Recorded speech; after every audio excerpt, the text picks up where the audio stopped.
박인기 목사의 바로 알고 바로 믿자. 요한계시록은 교회 시대의 교리가 아니다.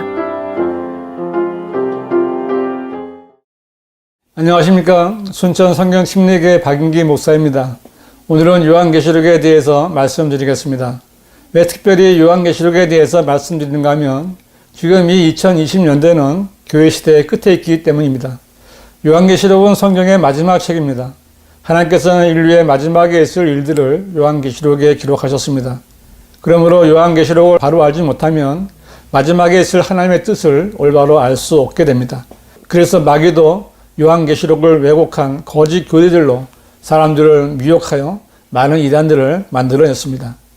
특히 이만희 같은 자들은 요한계시록 21장 1절에 있는 영원 시대의 새 하늘과 새 땅을 신천지라는 이단 단체 이름으로 도용하여 써먹으면서도 요한계시록을 자기들 마음대로 비유로 해석하여 사람들을 미혹하고 있습니다. 교회 다니던 많은 교인들이 이만희의 거짓 교리에 속아서 신천지로 옮겨갔는데 만일 교회 목사들이 요한계시록을 잘 알고 교인들에게 가르쳐 주었다면 그처럼 많은 교인들이 이단 신천지에 빠지지 않았을 것입니다. 성경을 모르면서 교단 교리로 교인들을 세뇌시키는 목사들이나 이만희 같은 자들은 하나님의 종이 아니라 마귀의 종들입니다. 신약성경 27권 가운데는 교리적으로 주의해서 봐야 할 가독의 책들이 있는데 마태복음과 사도행전과 히브리서 그리고 요한계시록입니다. 특히 요한계시록은 교회 시대부터 대환란 그리고 재림하시는 예수 그리스도께서 통치하시는 천년왕국과 천년왕국에 이어지는 영원 세계까지 이어가는 가족기를 다루고 있는 책입니다.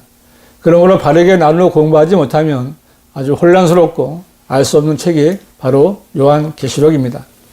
사람들에게 요한계시록은 비유적이고 상징적이며 묵시적인 비밀스러운 책으로 알려져 있지만 사실 요한계시록은 기록된 대로 믿을 수만 있다면 그렇게 어려운 책은 아닙니다. 이 동영상을 통해서 요한계시록이 어떤 책인가를 잘 보시면 여러분은 앞으로 다가올 일들에 대해서 잘 알게 될 것이고 그에 대비하는 삶을 살 수 있게 될 것입니다. 가능하면 성경이 무엇라고 말씀하시는지 직접 성경을 펴서 확인해보고 확실한 진리의 지식에 이르는 시간이 되시기 바랍니다. 요한계시록은 AD 91년에서 95년 사이에 판모섬에 유배된 사도 요한에 의하여 기록되었습니다. 이 연대가 중요한 것은 계시록에 기록된 일들이 로마 황제인 네로의 교회에 대한 박해와 AD 70년에 있었던 예루살렘의 파괴가 아니라는 것을 입증하는 것이기 때문입니다. 계시록에 기록된 무서운 환란과 심판들은 과거가 아니라 미래에 있게 될 예언들입니다. 하나님께서는 사도 요한에게 천사를 보내셔서 예수 그리스도에 관한 계시를 기록하게 하신 것입니다. 요한계시록 1장 19절에 보면 그러므로 내가 본 것들과 현재 있는 일들과 이후에 일어날 일들을 기록하라고 했는데 이 말씀은 계시록이 과거와 현재와 미래에 있을 일들을 기록한 것임을 알려주는 것입니다. 요한계시록은 자체적으로 교회 시대와 환란 시대 그리고 천년 기간을 논리적으로 구분하여 과거, 현재, 미래로 나누고 있습니다. 먼저 계시록 1장, 2장, 3장은 교회 시대입니다.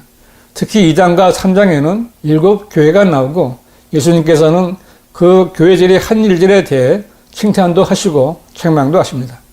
계시록 4장 1절에 보면 이 이후에 내가 쳐다보니 보라 하늘에 한 문이 열려 있는데 내가 들은 첫 음성은 나팔 소리 같았으며 내게 말하여 이르기를 이리 올라오라 내가 이후에 마땅히 일어나야 할 일들을 내게 보여주리라고 했는데 이때 사도 요한은 셋째 하늘로 올라간 것이고 거기서 하늘에 있는 한 보좌와 그 보좌에 앉으신 분을 보게 됩니다. 교회가 휴거된 것입니다. 이후로 4장부터 21장까지는 교회라는 단어가 전혀 나오지 않습니다.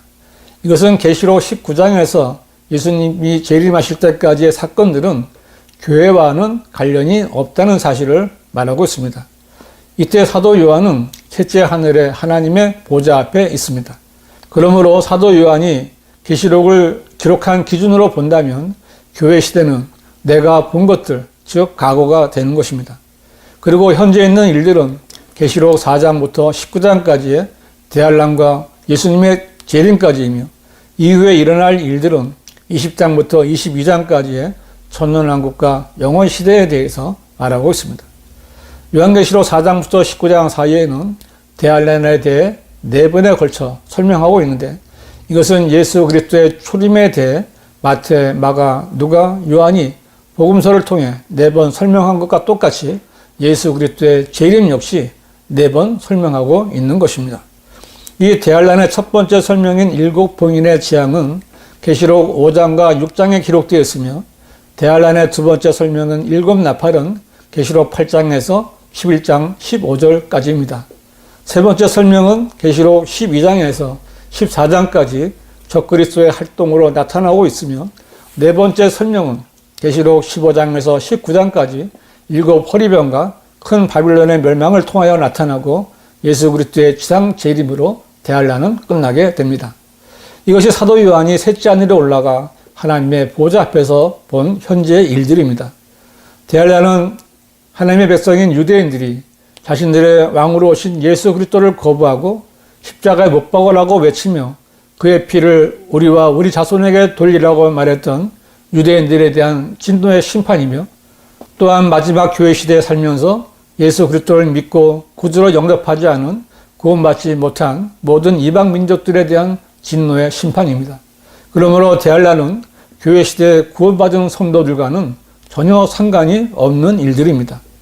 그러면 교회 시대에 구원받은 성도들에 대해 요한계시록은 어떻게 예언하셨을까요? 이제 조금 있으면 주님이 공중으로 오셔서 성도들을 부르실 겁니다. 요한계시록 4장 1절에서 사도 요한이 이리 올라오라는 음성을 듣고 하나님의 보좌 앞으로 올라간 것처럼 교회 시대에 구원받은 성도들은 모두 휴거되어 그리스도의 심판석을 통과하여 정결하게 된 후에 계시록 19장에서 예수 그리스도께서 재림하시기 직전에 어린 양의 혼인식에 서게 됩니다. 계시록 19장 7절과 8절은 기뻐하고 즐거워하며 그분께 존귀를 돌리세 이는 어린 양의 혼인식이 다가왔고 그의 아내도 자신을 예비하였습니다. 이제 그녀에게 허락하사 정갈하고 흰 세마포를 입게 하셨으니 세마포는 성도들의 의라고 하더라고 어린 양의 혼인식에 대해 말씀하고 있습니다. 그 다음 계시록 19장 4절은 또 하늘에 있는 군대들이 희고 정결한 세마포를 입고 흰 말들을 타고 그를 따르더라고 했는데 이 하늘에 있는 군대는 앞에서 어린 양의 혼인식에 정결하고 흰 세마포를 입은 교회 시대 성도들입니다. 계시록 4장부터 19장 사이에 사도 요한이 본 대환란은 하나님의 보좌 앞에 있는 요한에게 아무런 영향을 끼치지 못했던 것처럼 대환란은 교회 시대의 성도들과는 전혀 상관이 없는 일입니다. 그런데 이 대환란에 있을 일들이 기록된 요한계시록을 이 교회 시대의 사람들에게 적용하려는 자들이 많이 있는 것입니다. 이들이 바로 다른 교리를 가르치는 이단들입니다. 그들은 악령에 사로잡힌 거짓 선지자들이고 그들을 따라가는 사람들은 악령에게 미혹된 것입니다. 성경은 요한복음 16장 13절에서 진리의 영이신 성령이 오시면 너희를 모든 진리로 인도하시고 또 너희에게 다가올 일들을 알려주실 것이라고 말씀하고 있습니다. 성령이 알려주시는 다가올 일들에 대해 성경 기록과 다른 것을 가르치는 자들은 성령이 아니라 악령을 받은 자들입니다. 정리한다면 요한계시록은 휴거된 사도 요한이 하나님의 보좌 앞에서 기록한 것입니다. 그러므로 계시록 1, 2, 3장은 교회 시대의 사도 요한이 이전에 본 과거가 되는 것이고 계시록 4장부터 19장까지는 요한이 본 현재가 되는 것이며 예수님께서 재림하신 이후로 있게 될 천년왕국과 영원세계가 기록된 20장, 21장, 22장은 이후에 일어날 일들이 되는 것입니다. 재림하시는 주님과 함께 내려온 교회 시대의 성도들은 천년왕국과 영원세계에서 자신이 일한 대로 받은 왕국을 영원 무궁토록 통치하게 됩니다. 요한계시록은 그리스도인이 받을 고난이 아니라 그리스도인들의 특권과 영광에 대해 알려주시는 책입니다. 정말 구원받았다면 혹시라도 내가 요한계시록에 기록된 대로 하나님의 진노와 심판인 대환란에 들어가 고난을 당한다거나 끝까지 견디지 못해서 구원을 잃어버리지는 않을까 염려하지 말아야 하고, 또 그러한 이단 교리를 가르치는 거짓 교사들에게 속지 말아야 합니다. 요한계시록에 있는 내용들을 교회 시대 성도들에게 교리적으로 적용하면 이단 교리가 되는 것입니다. 지금 교회 시대는 계시록에 기록된 재앙들을 받고 싶어도 받을 수 없는 시대입니다. 짧은 시간에 요한계시록에 대해서 다 말할 수는 없지만, 지금 시대에 인장을 받은 14만 4천 명, 짐승의 표, 666, 이긴 자 등을 말하는 자들이 거짓 선지자들입니다. 하나님께서 구원받은 성도들을 이 악한 현 세상에 남겨주신 것은 주님과 함께 영원봉헌토록 통치할 수 있는 존귀와 영광을 위해 일할 수 있는 시간과 기회를 주신 것입니다. 주님이 주신 짧은 생을 거짓 교사들에게 미혹되어 나를 위해 살거나 세상을 위해 살다가 주님을 위한 일을 제대로 하지 못하고 주님 앞에 선다면 얼마나 수치스럽고 무서운 일입니까? 예수 그리스도에 관한 계시로 시작된 요한계시록은 예수 그리스도께서 보라 내가 속히 오리니 내가 줄 상이 내게 있어 각 사람에게 그의 행위에 따라 주리라는 말씀과 반드시 내가 속히 오리라고 하신 약속의 말씀에 대해 아멘 그러하옵니다. 주 예수 오시옵소서라는 기도로 끝납니다. 요한계시록은 이처럼 주님의 재림을 소망하는 교회 시대의 그리스도인들에게 주신 위로의 말씀이지만 교리적으로는 대환란 때 적용되는 말씀입니다. 대환란 시대의 구원 교리는 예수 그리스도를 믿는 믿음과 하나님의 계명을 지키는 행위가 있어야 됩니다. 그러므로 요한계시록을 이 교회 시대의 구원 교리로 가르치는 자들은 거짓 선지자들입니다. 잘 기억하시고 요한계시록을 이 시대의 교리로 가르치고 적용하려는 자들을 주의해야 합니다. 지금까지 박인기 목사의 바로 알고 바로 믿자였습니다.